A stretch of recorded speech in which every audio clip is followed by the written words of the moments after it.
Então vamos lá, o primeiro texto que eu quero ler é Romanos capítulo 12, versículos 1 e 2. Então nós vamos ler Romanos capítulo 12, versículos 1 e 2. Esse eu sei de cor. A palavra do Senhor diz assim: rogo-vos, pois, irmãos, pela compaixão de Deus, que apresenteis os vossos corpos como sacrifício vivo, santo e agradável a Deus, que é o vosso culto racional. E não vos conformeis com este mundo, mas transformai-vos pela renovação da vossa mente. Para quê? Para que experimenteis qual seja a boa, perfeita e agradável vontade de Deus. Então, baseado nesse texto, especialmente no versículo 2, que diz que nós devemos passar por um processo de renovação da mente, o tema da mensagem de hoje é uma mente renovada. Nós vamos falar sobre o poder sobrenatural de uma mente renovada. E como o foco é saúde mental, nós vamos ver que Deus deseja renovar a nossa mente. E para introduzir esse assunto, eu quero dizer com muita convicção que a mente é uma das coisas mais importantes na vida de um ser humano. Então a sua mente é importantíssima. A minha mente é muito importante também. Por quê? Porque é na mente que nós conquistamos vitórias ou nós somos derrotados. Preste atenção no que eu vou dizer. Toda vitória pública vem depois de uma vitória na mente, vem depois de uma vitória interna. É na mente que nós vencemos as tentações ou nós cedemos às tentações. Então todo pecado que nós praticamos, sejam por palavras ou por ações, eles começam na nossa mente. Então eu repito que o segredo para uma vida de vitória contra o pecado, contra o mundo e contra o diabo está na nossa mente. E Jesus ele confirma isso em Mateus capítulo 15, versículo 19. Vamos ver lá o que diz. Olha só o que ele diz: porque do coração procedem os maus pensamentos, mortes, adultérios, fornicação, furtos, falsos testemunhos e blasfêmias. Então nós vemos que Jesus está falando que do coração, da sua mente, do seu interior procedem todo tipo de pecado, os maus pensamentos, furtos, os adultérios, os homicídios e as blasfêmias. E por isso que em Provérbios, capítulo 4, versículo 23, um provérbio tremendo, a Bíblia diz: sobre tudo o que se deve guardar, guarda o teu coração, porque dele procede as saídas da vida. Esse mesmo versículo, na tradução bíblica linguagem de hoje, diz assim: tenha cuidado com o que você pensa, porque a sua vida é dirigida pelos seus pensamentos. Então olha só, tenha cuidado com o que você pensa, porque a sua vida é dirigida pelos seus pensamentos. Então nós vemos que a nossa vida é dirigida por aquilo que nós pensamos, e por isso que a Bíblia valoriza muito a nossa mente, valoriza muito os nossos pensamentos. Em Filipenses capítulo 4, versículo 8, olha só o que o apóstolo Paulo diz: quanto ao mais, irmãos, tudo que é verdadeiro, tudo que é honesto, tudo que é justo, tudo que é puro, tudo que é amável, tudo que é de boa fama, se há alguma virtude, se há algum louvor, nisso pensai. Então veja, a Bíblia está falando do que de pensamento, tudo que é honesto, justo, puro, amável, de boa fama, em que há virtude, em que há louvor, é isso que deve preencher a nossa mente. Agora eu pergunto, será que nós pensamos nessas coisas? Agora veja o que Colossenses capítulo 3, versículo 2 diz. Olha só o que o apóstolo Paulo diz em Colossenses 3, 2. Pensai nas coisas que são de cima, do alto, e não nas que são da terra. Então, com esses versículos aqui nessa introdução, eu estou provando para você que a mente é quem sabe o que há de mais importante no ser humano. É por isso que tem uma frase que diz assim, ó: pensa que poderás e poderás. Pensa que não poderás e não poderás. Porque é verdade, toda vitória pública começa na nossa mente. Eu não sei se vocês sabem, mas eu sou uma pessoa que gosto muito de esportes, né?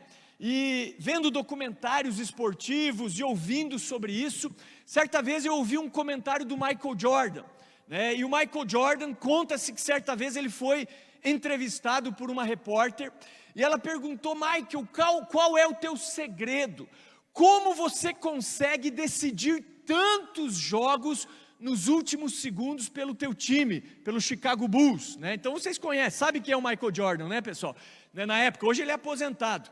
E ele disse assim: o meu segredo é que antes do jogo eu visualizo essas jogadas, eu me imagino fazendo essas jogadas, decidindo os jogos nos últimos segundos. Claro, existe um treinamento para isso também, mas ele disse assim: então quando chega a hora que eu preciso decidir o jogo, eu já sei o que fazer, porque eu já experimentei aquilo dentro de mim. Ou seja, ele está dizendo que ele já teve uma vitória interna, já experimentou aquela experiência na sua mente, e agora ele só está colocando em prática aquilo que ele já venceu na sua mente. E se você for ver, existe até um documentário, né, na Netflix sobre o Chicago Bulls e o Michael Jordan, é muito bom, né, um documentário de 12 séries, ou de 12 episódios, se não me engano, e você vê que ele decidiu realmente várias partidas e vários campeonatos para o seu time nos últimos segundos, às vezes no último lance da partida.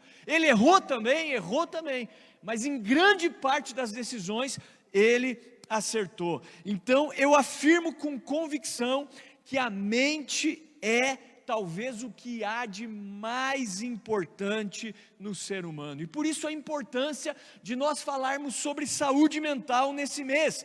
E baseado nisso, eu tenho certeza do que eu vou falar. É a vontade de Deus dar a você e a mim uma nova mente. Ou seja, Deus quer renovar as nossas mentes. Ele deseja nos dar uma mente sobrenatural. Em outras palavras, Ele deseja nos dar a mente de Cristo. Olha só o que diz em 1 Coríntios, capítulo 2, versículo 16. Vamos soltar lá, 1 Coríntios 2,16, porque quem conheceu a mente do Senhor para que possa instruí-lo? E olha só, mas nós temos a mente de Cristo. Será que você pode afirmar isso? Eu tenho a mente de Cristo. Então eu oro há muitos anos por isso. Senhor, renova a minha mente, me dá a mente de Cristo. E quando Deus renova a minha mente, vai me dando a mente de Cristo, Ele vai colocando aqueles pensamentos de Filipenses capítulo 4, versículo 8. Pensamentos de verdade, de honestidade, de paz, de coisas puras. Uma mente que crê no sobrenatural, que crê no impossível, porque essa é a mente de Cristo. Inclusive, citando aqui uma frase do A.W. Tozer, ele diz assim: olha, a mente é boa, Deus a criou, Ele nos deu uma cabeça e não era a sua intenção que ela servisse apenas como lugar para o chapéu. Então a nossa mente, ela deve ser usada para coisas boas. Fazendo alguns paralelos aqui para você, vamos comparar a nossa vida com um carro, por exemplo. Qual que é a parte mais importante de um automóvel? É o motor. Se o motor do seu carro estiver em dia, estiver bom, esse carro provavelmente vai te levar para o lugar que você deseja. É claro que, por exemplo, outras partes também são importantes, como o pneu, né? Às vezes você tem um motor bom, um pneu careca, o teu carro pode te dar problema. Mas de maneira geral, a parte mais importante é o motor. Se o motor estiver defeituoso, esse carro vai te deixar na mão. Então o motor é, sem dúvida nenhuma, a parte mais importante do carro. Se a lataria estiver danificada, não tem problema. Então, trazendo para as nossas vidas, o motor da nossa vida é a nossa mente. A tua lataria pode estar danificada, meu querido. Teu aspecto físico, por exemplo. Você não precisa ser a pessoa mais linda do mundo, mas a sua mente deve ser uma mente renovada. E deve ser a mente de Cristo. Então, como eu li em Romanos 12, 1 e 2, eu afirmo com convicção que é desejo de Deus renovar a nossa mente. E se você ainda não entrou nesse processo de renovação de mente, eu quero declarar que hoje Deus vai começar esse processo na tua vida. E nós vamos ver como Deus renova as nossas mentes. E é isso que eu quero começar a falar a partir de agora. Então a pergunta, que é a pergunta problema, que é a pergunta chave dessa mensagem é: como Deus renova as nossas mentes? Como receber essa mente sobrenatural? Então até aqui você aprendeu que a nossa mente é o que há de mais importante em nós. Na mente nós conquistamos vitórias ou nós somos derrotados. Toda vitória pública vem depois de uma vitória na mente. Por isso Deus quer renovar a nossa mente e nos dar uma mente como a mente de Cristo. Agora a pergunta é: como Deus faz isso? Então hoje eu quero trazer 3 pontos extremamente práticos sobre a renovação da mente. Eu peço que você fique aqui até o final, não vá embora, tá? Você bem direto e bem claro durante esse processo. Também eu sei que eu corro o risco de alguns de vocês não voltarem mais para a igreja depois dessa pregação. Não tem problema, tá? Eu tenho que pregar aquilo que Deus me manda, né? Porque nós vemos que Jesus, quando ele foi mais duro e mais direto na pregação dele, alguns discípulos o abandonaram, né? Alguns gostavam quando ele multiplicava pães e peixes, né? Quando ele curava o cego, ressuscitava o morto. Nossa, que cara maravilhoso. Quando ele traz uma palavra mais dura, né? Alguns discípulos o abandonam. Então a palavra de hoje vai ser também uma palavra mais dura, mas você vai ver que totalmente bíblica. Então, como Deus renova a nossa mente? Vamos começar com Romanos capítulo 12, versículo 1, que foi o primeiro versículo lido, que diz assim: rogo-vos, pois, irmãos, pela compaixão de Deus, que apresenteis o vosso corpo como sacrifício vivo, santo e agradável a Deus, que é o vosso culto racional. Então o primeiro ponto que eu quero trazer para vocês nessa noite é: ofereça o seu corpo como sacrifício vivo, santo e agradável a Deus, como um culto racional ao Senhor. Em outras palavras, entregue, ofereça a sua mente ao Senhor, para que Ele comece a assumir o controle da sua vida. Se Deus assumir o controle da sua mente, Ele vai assumir o controle da sua vida. Então quando Deus diz assim: filho meu, dá-me o teu coração, Ele está falando do teu íntimo, Ele está falando também da sua mente. Então o plano de Deus é nada mais, nada menos do que controlar as nossas mentes. Amém? Olha, eu vou repetir: o plano de Deus é nada mais, nada menos do que controlar as nossas mentes. Mas para isso eu tenho que entregar a Ele. Deus não é um autocrata, Deus não é um ditador, Deus não pega a minha mente e renova ela à força, não. Eu preciso permitir. Deus só faz o que eu permito.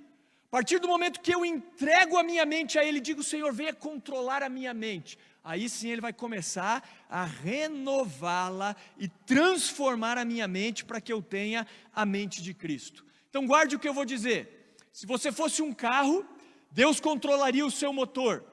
Se você fosse um computador, Deus gostaria de controlar o seu software ou o seu disco rígido.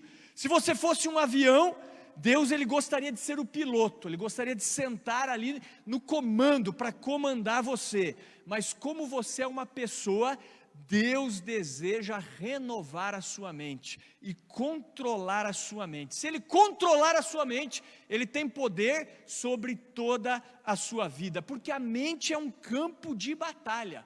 Como eu falei, toda vitória pública vem depois de uma vitória na mente. É aqui que nós vencemos. Vencemos o pecado, vencemos o mundo, vencemos o diabo. É dentro de nós. E por isso Jesus deseja nos dar uma mente sobrenatural, porque a mente dele é sobrenatural.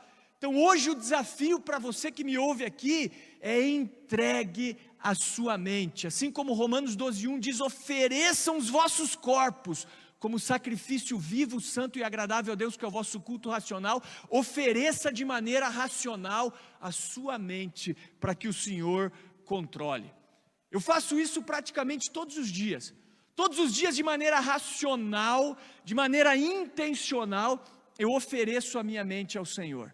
E quando eu fui estudar psicologia, eu tive ainda mais, digamos assim, noção do poder da nossa mente. Quando eu estudei uma matéria chamada processos psicológicos básicos. O que são os processos psicológicos básicos, pastor Peter? São processos mentais. Por exemplo, o teu funcionamento cerebral, a tua consciência, a tua atenção, a tua percepção, a tua memória, a tua imaginação, todos os seus processos mentais são processos que servem como base para os seus comportamentos. Então, funcionamento cerebral, consciência, atenção, percepção, memória, imaginação, são processos mentais que acontecem com todos os seres humanos e eles são base para os nossos comportamentos. Quando eu entendi isso, eu não simplesmente dizia assim, Senhor, eu te ofereço a minha mente. Eu comecei a dizer, Senhor, eu te ofereço o meu funcionamento cerebral. Eu entrego a Ti a minha consciência. Eu entrego a Ti a minha percepção, a minha atenção, a minha memória, a minha imaginação. E eu começava a pedir, Senhor, vem, toma conta, santifica, renova a minha mente. E quando Deus me deu esse entendimento, olha, muitas coisas mudaram na minha vida. E eu posso dizer que eu tenho hoje uma mente, não 100%, mas eu posso afirmar que eu tenho a mente de Cristo. Então eu vejo que muitas pessoas na igreja sofrem por causa da mente, maus pensamentos, impurezas, questões sexuais. Hoje várias pessoas na igreja são viciadas em pornografia, irmãos. Não é uma realidade só do mundo secular, é uma realidade da igreja. A mente completamente contaminada. Será que essa é a mente de Cristo? Uma mente pornográfica? Claro que não. Para mim, uma das piores coisas que existem na face da terra se chama pornografia. Então nós temos que pensar como Cristo pensa. E entre essas coisas é um pensamento puro. Por exemplo, Paulo em 1 Coríntios 14, 20, ele diz que com respeito ao mal, nós devemos ser como crianças, ter pureza na nossa mente. Então o primeiro princípio, para que você entre nesse processo de renovação de mente, rumo à saúde mental, é consagre, entregue de maneira intencional os seus processos psicológicos básicos ao Senhor. Inclusive, existe uma música do pastor Antônio Carlos Cirilo, eu gosto muito, naquele CD antigo, Coração em Arrependimento, onde o pastor Cirilo, ele cantava assim, cada parte do meu corpo eu ofereço a Ti, como instrumento de justiça, que santifica o Teu nome. Quantos lembram dessa música aí, né? Pessoal das antigas, né?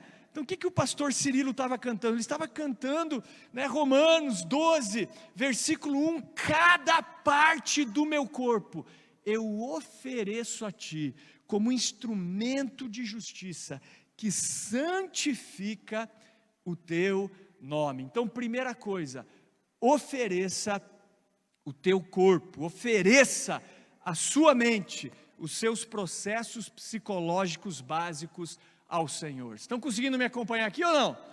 Segundo ponto, guarde os teus olhos. Aqui vem o segundo segredo, guarde os teus olhos. Vamos ler Mateus capítulo 6, versículos 22 e 23, olha só o que Jesus diz: a candeia do corpo são os olhos, de sorte que se os teus olhos forem bons, todo o teu corpo terá luz. 23, se porém os teus olhos forem maus, todo o teu corpo será tenebroso. Se portanto a luz que há em ti são trevas, quão grandes serão tais trevas. Então nós vemos que Jesus está falando que a candeia do seu corpo são o quê? São os olhos.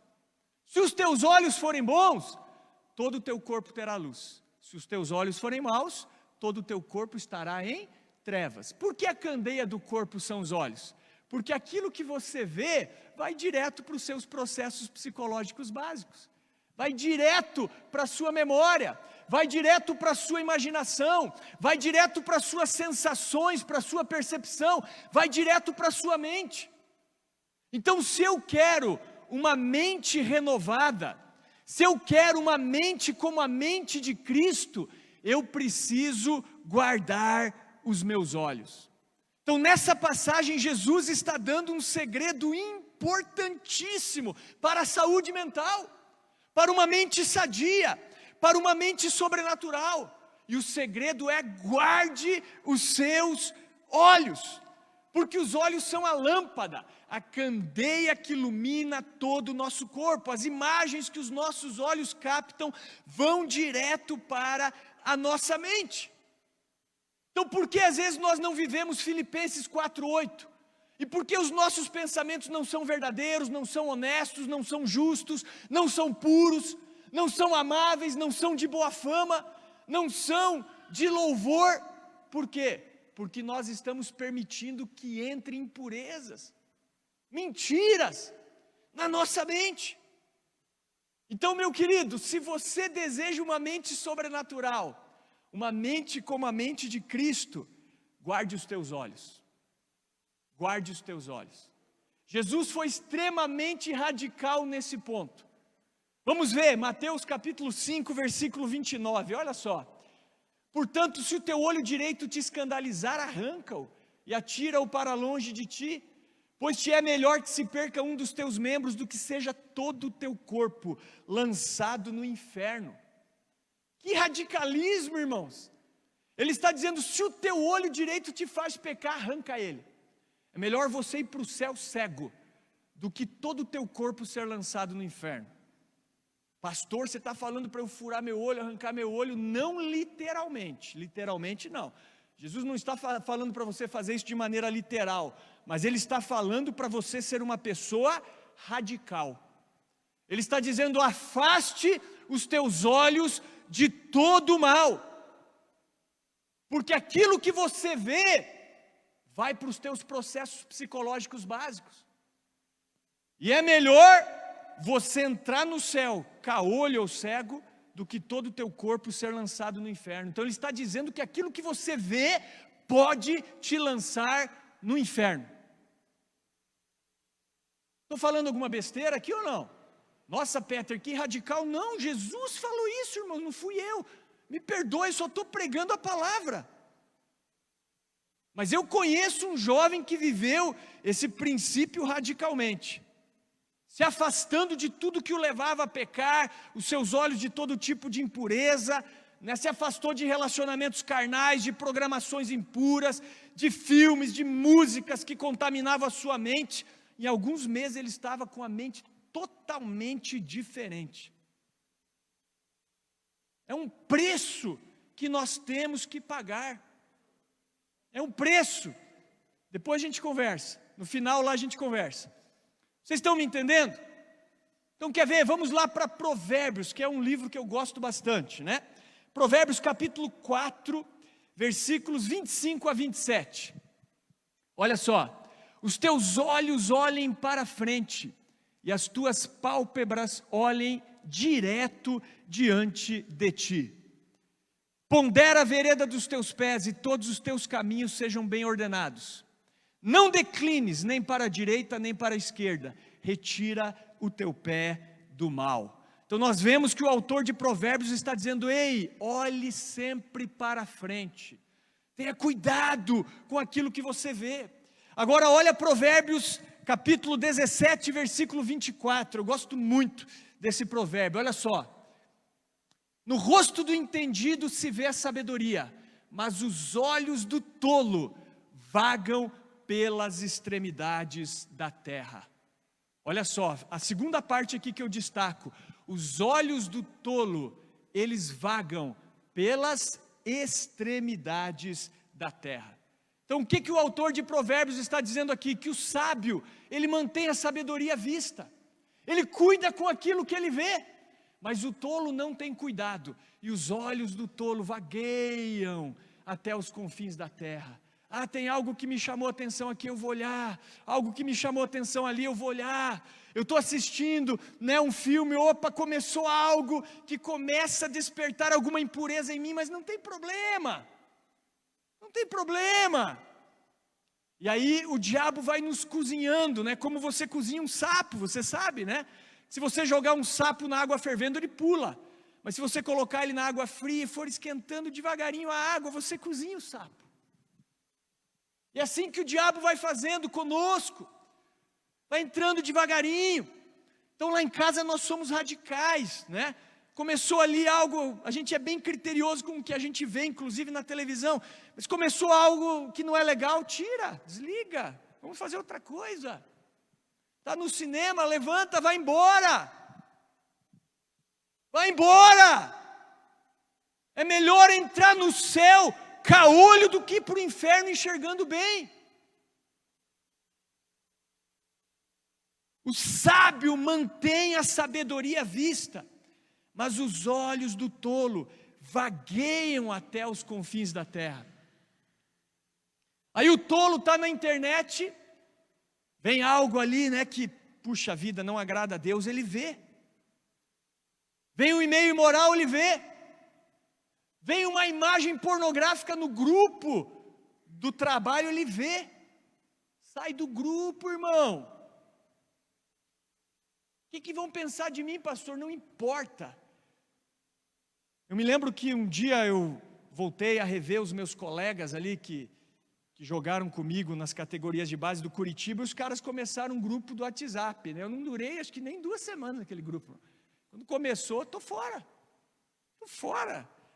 Vou macular a minha vida e a minha mente para agradar pessoas? Não.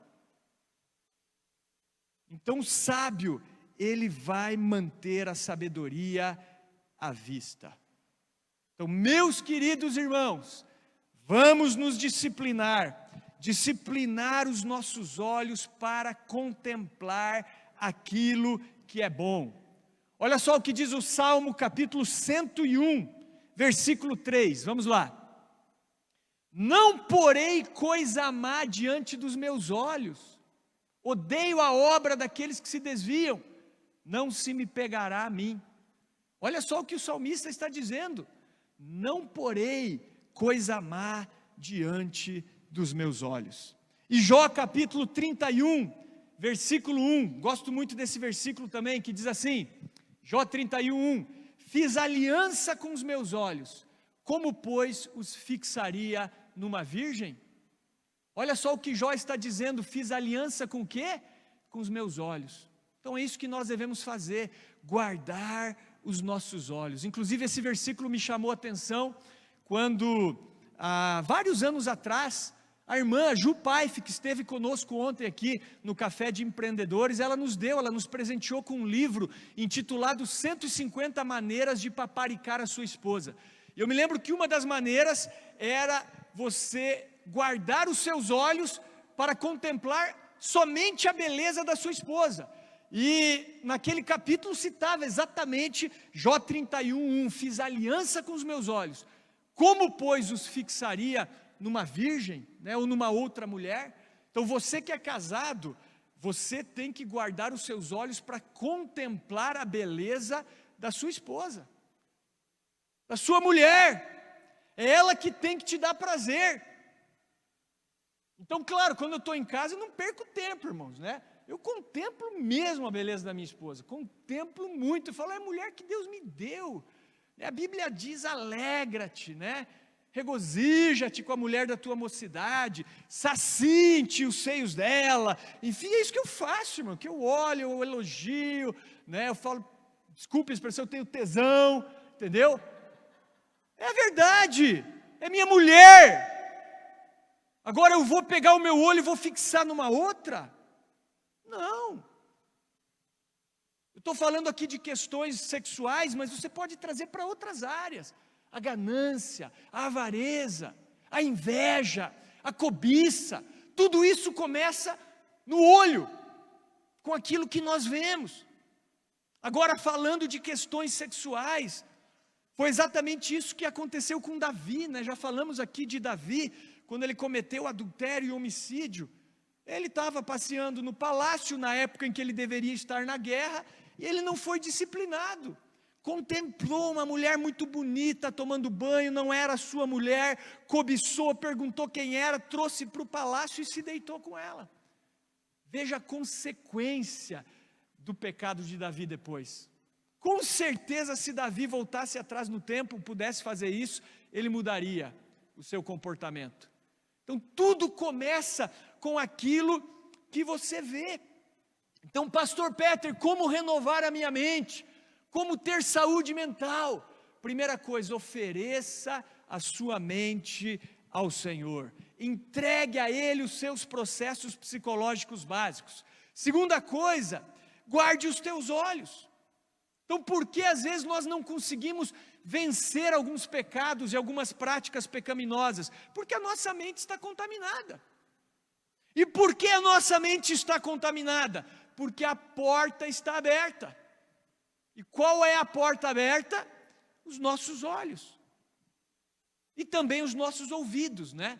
Inclusive, fazendo um parênteses aqui, as mulheres, se formos falar mais sexualmente falando, né? Elas são mais atraídas pelo que ouvem, né? Não pelo que vem. Os homens mais pelo que vem e as mulheres pelo que ouvem. Então, cuidado, né? Com aquele galanteador, com aquele cara que tem, né, assim, uma boa lábia, né, as mulheres aí, porque é por aí que eles te pegam.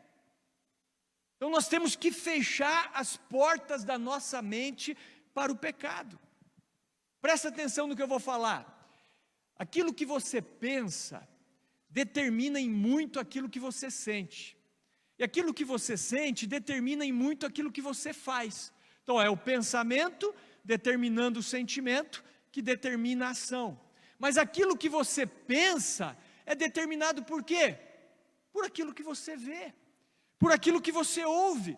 Então, se eu for criterioso em guardar os meus olhos, eu vou ter uma mente que começa a se renovar, porque eu estou guardando os meus olhos. É ou não é? Eu até me lembro que alguns anos atrás tivemos aqui um seminário de batalha espiritual, e a pessoa que estava ministrando, ela falou, não, você tem que pegar o óleo de unção, e você tem que ungir o cabo da sua internet, né, ungir ali a conexão, ungir isso e ungir aquilo, e eu falei, tudo bem, né, não sou contra ungir essas coisas, mas o que adianta você ungir aquilo ali, se você contempla o que é impuro, não adianta nada a unção, você tem que ser radical, eu pensei, né, porque eu vou ungir o cabo da minha internet, vai impedir que passe uma imagem pornográfica por ali? Não vai impedir. Você tem que ser radical. Então hoje eu quero declarar uma nova mente para a nossa comunidade. Quero profetizar sobre você, mas você tem que fazer a sua parte. E a primeira coisa que você tem que fazer é oferecer a sua mente ao Senhor. É guardar os seus olhos. Então eu repito, Romanos 12, 1 e 2, rogo-vos, pois, irmãos, pela compaixão de Deus, que apresenteis os vossos corpos como sacrifício vivo, santo e agradável a Deus, que é o vosso culto racional. E não vos conformeis com este mundo, mas transformai-vos pela renovação da vossa mente, para que experimenteis qual seja a boa, perfeita e agradável vontade de Deus. Então, como eu experimento a boa, a perfeita e a agradável vontade de Deus? Através da renovação da minha mente. Como a minha mente é renovada? A minha mente é renovada quando eu ofereço ela ao Senhor e quando eu guardo os meus olhos. E para finalizar, queridos, o terceiro ponto, e aí também é onde muitos cristãos falham. O terceiro ponto para você ter a sua mente renovada é você se relacionar com a palavra de Deus. Amém, queridos? Olhem para mim aqui, queridos, não se distraiam, tá? Hoje não é dia de você se distrair, não. Então, primeira coisa é você oferecer a sua mente ao Senhor. Segunda coisa é você guardar os seus olhos. E terceira coisa, você se relacionar com a palavra de Deus. Por quê? Porque Deus usa a sua palavra para renovar a nossa mente e para nos dar uma mente sobrenatural, né? Então Deus usa a palavra. Qual que é o bisturi de Deus para renovar a nossa mente? É a palavra de Deus. Não tem como você ter uma mente renovada sem um relacionamento íntimo com a palavra de Deus. Ou seja, o Espírito Santo, ele vai usar a palavra para renovar as nossas mentes. Porque quando a nossa mente é renovada, pastor Peter, quando nós substituímos as mentiras pelas verdades. Quando a mentira sai da tua mente e começa a entrar a verdade da palavra, a tua mente começa a ser renovada. E sabe qual é o problema da igreja? Pouco relacionamento com a palavra de Deus. Até hoje eu vi um meme, né, no Instagram ali rapidamente, assim, um meme da pessoa, né, uma pessoa perguntando para a outra: pô, como que você, tendo tanto conhecimento teológico, ainda prega sobre a teologia da prosperidade? Aí a pessoa responde: esse era o meu segredinho, eu não tenho tanto conhecimento teológico, né? E essa é a verdade às vezes na igreja, né? Nós vemos pessoas que estão há anos na igreja, mas têm um relacionamento pífio com a palavra de Deus. Não conhecem a palavra de Deus. Nunca a tua mente vai ser renovada sem relacionamento com a palavra de Deus. Impossível. Você não renova a tua mente assistindo televisão, na internet, no Facebook, lendo ali o versículo que o aplicativo da Bíblia manda para você uma vez por dia, frequentando célula uma vez por semana, ouvindo no culto aos domingos. Não renova a mente. Aqui assim assim, digamos, uma coisa que a gente incentiva você, mas é o dia a dia com a palavra, todo dia, todo dia, todo dia, todo dia, lendo a palavra. É isso que renova a minha mente. Vou preenchendo a minha mente com a palavra de Deus. Então a nossa mente, ela é renovada quando nós, quando nós renovamos e substituímos as mentiras pela verdade. Então, por exemplo, o que Jesus disse? Ele disse assim, ó: santifica-os na tua verdade. A tua palavra é a verdade. Atenção aqui em mim, pessoal, olha só, o que ele disse? Santifica-os na tua verdade. A tua palavra é a verdade. Então a palavra de Deus é diferente de qualquer outra palavra, ela é viva. Então Jesus, ele disse assim: olha, as palavras que eu vos disse, elas são espírito, elas são vida. Então eu posso vir aqui pregar uma palavra maravilhosa, mas se for uma palavra minha, isso não traz transformação. Mas se for uma palavra de Deus, isso transforma a sua vida. E a sua mente vai ser renovada quando? Quando você tem um relacionamento constante, diário, com a palavra de Deus. Quer ver? Vamos ler 2 Timóteo, capítulo 3, versículo 16. Vamos lá, olha lá. Toda a escritura é divinamente inspirada e proveitosa para ensinar, para repreender, para corrigir, para instruir em justiça. Vamos ler o próximo, 17. Para que o homem de Deus seja perfeito e perfeitamente instruído para toda boa obra. Então nós vemos que a palavra de Deus, ela é apta para ensinar, para repreender, para corrigir, para instruir em justiça, a fim de que o homem de Deus seja perfeito e perfeitamente preparado para toda boa obra. Então Deus usa a palavra para renovar as nossas mentes. Não tem como renovar a mente sem palavra de Deus. Agora veja Atos 17, versículo 11. Atos 17:11, ora, estes foram mais nobres dos que os que estavam em Tessalônica, porque de bom grado receberam a palavra, examinando cada dia nas escrituras se essas coisas eram assim. Então aqui está falando de um povo, os bereanos, que eram nobres. Por quê? Porque todos os dias eles examinavam as escrituras. Então a pergunta para você, meu irmão e minha irmã, como está o seu relacionamento com a palavra de Deus? É muito mais importante você ler a Bíblia do que você comer, do que você se alimentar. Jesus disse isso, né? A Bíblia diz que nem só de pão viverá o homem, mas de toda a palavra que procede da boca de Deus. Então não tem como a minha mente ser renovada sem me relacionar diariamente com a palavra de Deus. Então eu preciso entregar ao Senhor a minha mente, os meus processos psicológicos básicos. Eu preciso guardar os meus olhos, mas eu preciso me relacionar com a palavra. E é muito importante aquilo que Deus fala com você, através da palavra e através do Espírito. Porque olha só, o que eu estou trazendo aqui para você, é algo que Deus falou para mim. Para mim isso aqui faz muito sentido.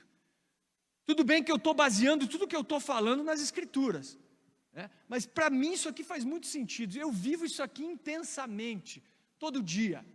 Agora, mais importante do que aquilo que Deus falou para mim e eu estou falando para você, é aquilo que Deus fala diretamente para você. Não é verdade? Eu já contei aqui um testemunho do Douglas Gonçalves, né, do Jesus Cop, filho do pastor Josué Gonçalves. Ele tem um vídeo já antigo que ele diz assim, não ouça pregações, né? E ele vai dizer exatamente isso. Por quê? Porque quando você fica ouvindo pregação, você fica ouvindo o que Deus falou com o outro, e tudo bem, você pode ser ministrado, mas mais importante do que aquilo que Deus falou com uma outra pessoa, é o que Deus vai falar diretamente com você. E isso é você e Ele, é você orando, é você lendo a Bíblia na tua casa. E ele conta o testemunho que quando ele era criança, ele estava jogando videogame, Super Mario, né? Jogão, esse é jogo bom mesmo, né? Jogando ali Super Mario, e o pai dele estava fazendo algum serviço em casa, e pediu para a irmã dele chamar ele. E ele chegou lá e falou, Douglas, o papai está te chamando. E ele falou, não, já vou. E continuou jogando. Passou um tempo, né, o pai falou com a irmã dele de novo, e ela chegou lá, ô Douglas, o pai está esperando lá, ele precisa da tua ajuda, vai lá. E ele falou, não, já vou. E continuou jogando, né? Ele queria fechar lá a fase, enfim. Daqui a pouco o que aconteceu? Ele só ouviu a voz do pai dele. O pai dele tem uma voz realmente bem grave, né? Douglas! Na hora, desligou o videogame e foi lá. E ele falou, sabe por quê? Porque antes era minha irmã falando que o meu pai queria falar comigo. Agora, quando eu ouvi a voz do meu pai, aí foi diferente. Então esse é o problema de muito cristão. Muito cristão ouve aquilo que Deus falou com alguém. Então eu estou aqui falando que Deus falou comigo. Beleza, você sai daqui edificado. Agora aquilo que Deus fala diretamente com você, tem muito mais poder.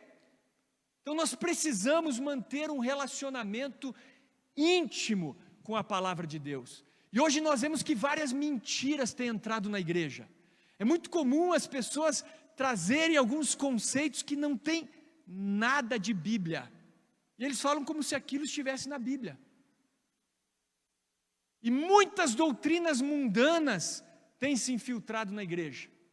Porque nós passamos às vezes mais tempo ouvindo mensagens do mundo do que a palavra de Deus. Aí lógico, como é que a minha mente vai ser renovada se eu ouço mais aquilo que o mundo tem a dizer do que aquilo que a palavra diz, né? Então tem gente que não perde um jornal, né? Nossa, você perde muito tempo fazendo isso, irmãos. Tem muito fake news e muita notícia falsa. Você deveria investir tempo na palavra. E a gente vê essas teorias entrando na igreja. Eu percebi em mim esses dias algo, né? Eu percebi que esses dias fui fazer um casamento e Deus me deu uma palavra onde eu deveria falar ali sobre a questão da submissão da mulher. Eu senti um certo receio, falei, puxa, será que eu vou falar isso no casamento, um monte de gente lá, vou falar que a mulher tem que ser submissa e tal. E aí Deus me exortou, falou, você tem que falar a palavra, não o que agrada pessoas. Eu falei, opa, Olha aí o marxismo cultural entrando na igreja, não é verdade? Onde a gente relativiza a verdade. Então, se você acredita que homem e mulher são iguais, você não está sendo bíblico.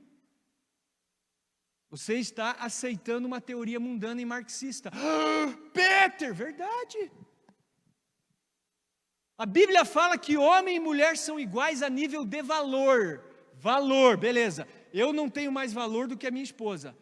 Mas em nível de função é bem diferente. O homem é sacerdote na casa, é autoridade. E a mulher é submissa. O homem foi criado com muito mais força física do que a mulher. Por isso que ele se dá muito melhor em trabalhos que exigem força física do que a mulher. O homem foi criado para a guerra. Quem vai para a guerra? É o homem.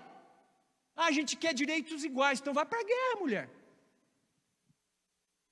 Por que o Neymar ganha muito mais do que a Marta? Porque ele joga muito melhor, tem muito mais força física, dá muito mais dinheiro para os patrocinadores. É simples. E aí nós começamos a relativizar a verdade.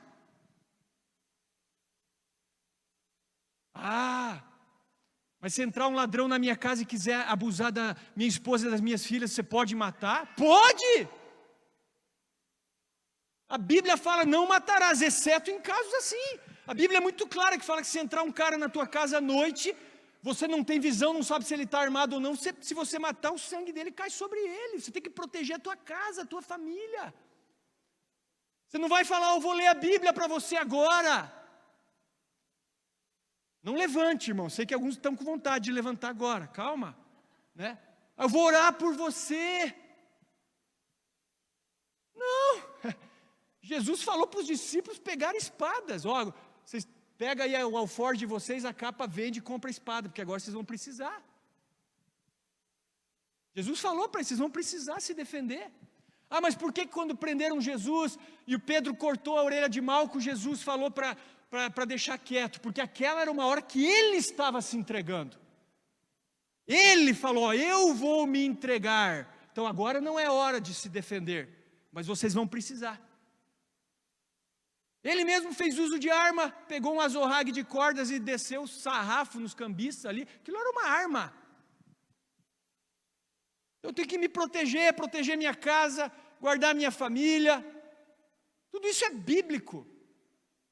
E vai entrando essa doutrina mundana muitas vezes na nossa mente e na igreja, relativizando a verdade. Nós temos que amar a todos e aceitar todos, mas não quer dizer que a gente concorde e aprove todos os comportamentos. Eu nem vou entrar em assuntos mais polêmicos aqui, irmãos. Estou sendo bem brando, mas essa é a verdade. Por falta de conhecimento da palavra, de entendimento bíblico, nós temos a nossa mente corrompida. E nós começamos a aceitar mentiras como verdades. Então, menos televisão, menos Netflix, vamos fazer essa hashtag, menos TV, menos Netflix, menos sei lá o que, entretenimento, menos videogame, mais palavra, mais palavra, mais palavra. Seja radical. Não tem como nós sermos uma igreja forte se nós relativizarmos a verdade, colocarmos panos quentes nas coisas. Não, nós precisamos nos relacionar com a palavra de Deus. Fora que a palavra de Deus é uma arma poderosa nas tuas mãos. A Bíblia compara a palavra de Deus com uma espada de 2 gumes. E é com ela que nós vencemos Satanás. É ou não é? Como Jesus venceu o diabo no deserto? Com a palavra. Agora a gente confunde, a gente pensa que a Bíblia é a palavra. A Bíblia não é a palavra, irmãos. Como assim, Peter? A Bíblia é um livro. Tanto que a palavra Bíblia vem de vários livros. É dali que deriva a palavra biblioteca. Porque o que eu tenho na mão são 66 livros. O poder não está nisso aqui.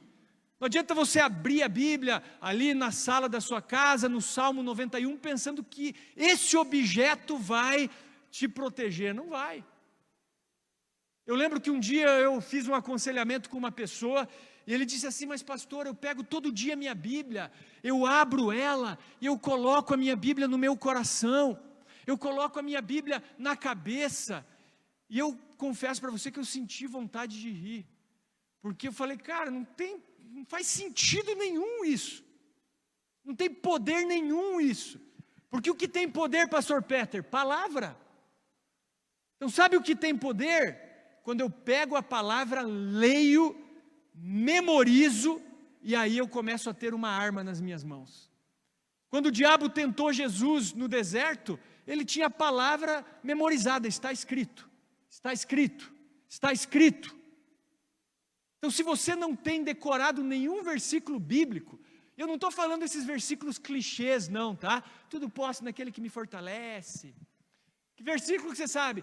Somos mais do que vencedores por aquele que nos amou. Tem que saber muito mais do que isso, irmão. Quando você memoriza a palavra, aí você tem uma arma poderosa nas tuas mãos.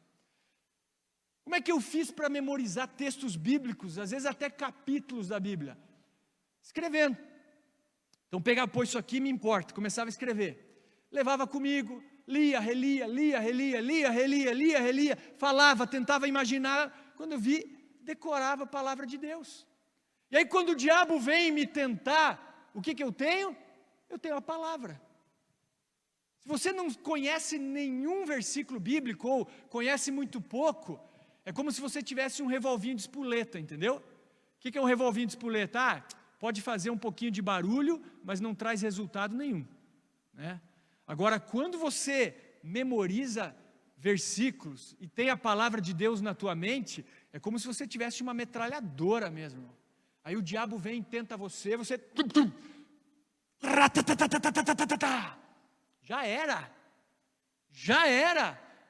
Como é que você acha que eu decorei? A maioria desses versículos aqui eu pedi por causa do dinamismo, mas eu podia citar todos de cor aqui, ó. Entendeu para você? Podia citar a maioria deles de cor. Vencendo o diabo, vem a tentação, tenho palavra, palavra, palavra. Vem um pensamento impuro, quanto ao mais, irmãos, tudo que é verdadeiro, tudo que é honesto, tudo que é justo, tudo que é puro, tudo que é amável, tudo que é de boa fama, se há alguma virtude, se há algum louvor, nisso pensai. Pensai nas coisas que são do alto, não nas que são da terra.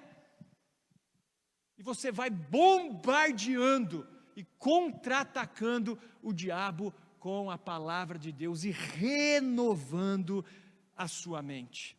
Então eu finalizo aqui, revendo esses pontos. E o primeiro ponto, para que você tenha uma mente sobrenatural, uma mente renovada, é você consagrar, entregar intencionalmente a sua mente ao Senhor. O segundo ponto é você ser radical e guardar os seus olhos. E o terceiro ponto é você se relacionar com a palavra de Deus. Se relacionar com a Bíblia, com aquilo que está escrito, não com a Bíblia, com aquilo que está escrito. E isso vai renovar a sua mente e trazer a você saúde mental, saúde emocional, e aí sim, você vai poder dizer, eu tenho a mente de Cristo. Amém, queridos? Vamos ficar de pé.